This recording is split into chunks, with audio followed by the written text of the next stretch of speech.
Welcome everybody to the Every Couple of Day show with George Mokoena. And I'm George Mokoena, as the title suggests. Of course, I'm not alone. We have our band, 3LZ, Three Little Zwelis. How are you doing, man? I'm all good, buddy.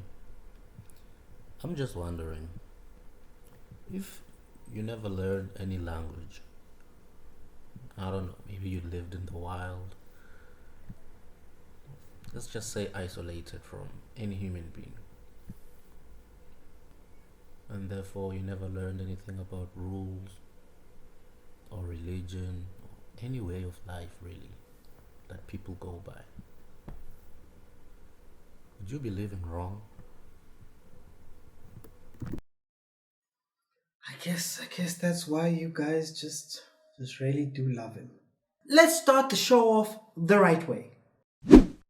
So, South Africa's first black woman beer brewer, Aphiwe Mawela, found herself in tough times when COVID level 5 lockdown was announced in South Africa. This of course meant that no alcohol could be sold and she was forced to take her alcohol brand, Tolokazi, overseas. And now she's been able to distribute over 200,000 cans of her beer all across the UK.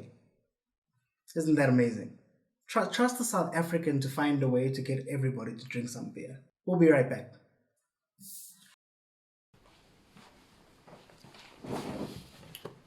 Welcome to the Every Couple of Days show with Zweli.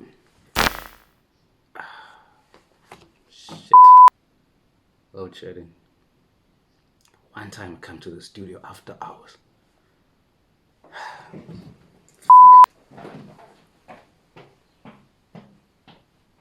Fuck.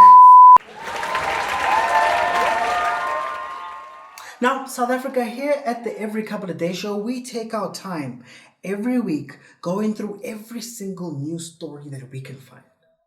Then we cherry pick only the best ingredients. And then our expert group of writers lightly toast the bread, lay down the lettuce, put down the tomato, fry you a burger patty, get you the perfect sunny side up egg, gently seasoned to perfection, slice up an avo, layer it once more, close it, put it in that little plastic packaging that you find, also that you can enjoy it at the deli. That is our segment. And then A would-be couple found themselves in a very awkward situation when a swift lockdown of Zhengzhou found a woman stuck at her blind date's house for a week. Now obviously, not having a change of clothes, getting to know this person, being in the same space is already bad enough. But you know what's worse? It's being stuck with a guy whose food the woman described as mediocre. And the guy being described as mute as a wooden mannequin. After the week, she did come around and describe him as being a pretty good dude. And ladies, you know what that means. He wasn't good at all. I actually feel sorry for the guy. Imagine being stuck with a woman who swiped right to get there. But now you have to see her mentally swiping left every day for a week. That's tough. Anyway, you can say it. And then, what do you do after you've crashed your car on a frozen lake and it's sinking? Well, a Canadian woman thought this to be the best time to get out of her car, stand on top of it, and take a selfie. As onlookers rushed to help and were trying to figure out a way to get to her and get her out before the car is completely submerged, she took a few snaps. And even when she was safe and paramedics tried to assess her, for pneumonia or any other cold-driven injuries, she refused. And I get her, because her camera had already diagnosed her with a chronic case of smoking hot.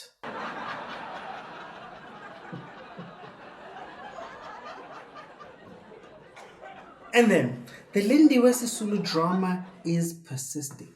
This time, she allegedly met with the president, and according to the presidency's verified account, she apologized.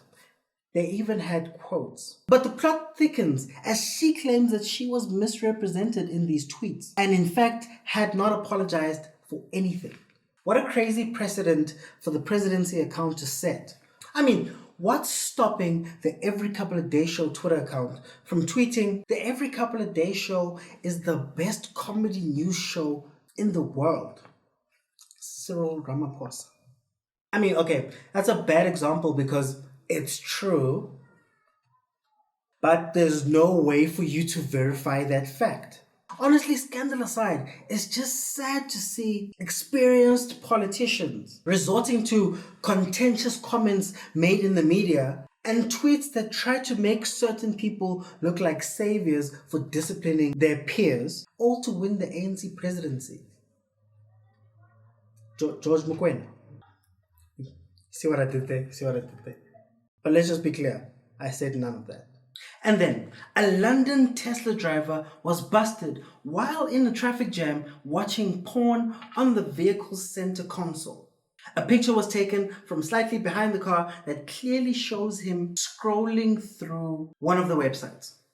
I mean, when Elon Musk announced that these cars would be self-driving, he probably thought, great, now people can send some emails on the way to work. Maybe catch a quick nap on a long trip. But when faced with the options, this man looked down at his free hands and only one thing came to mind. Plus, the screen is bigger than your phone, so wins everywhere.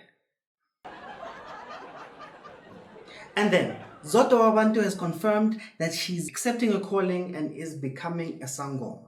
The 36-year-old entertainer claims that the move makes sense since she would buy earrings, watches and jewelry, but lose all those things because her ancestors didn't want those things. What a transition. From raising trouser snakes all for her own benefit to possibly giving you your own snake for yours.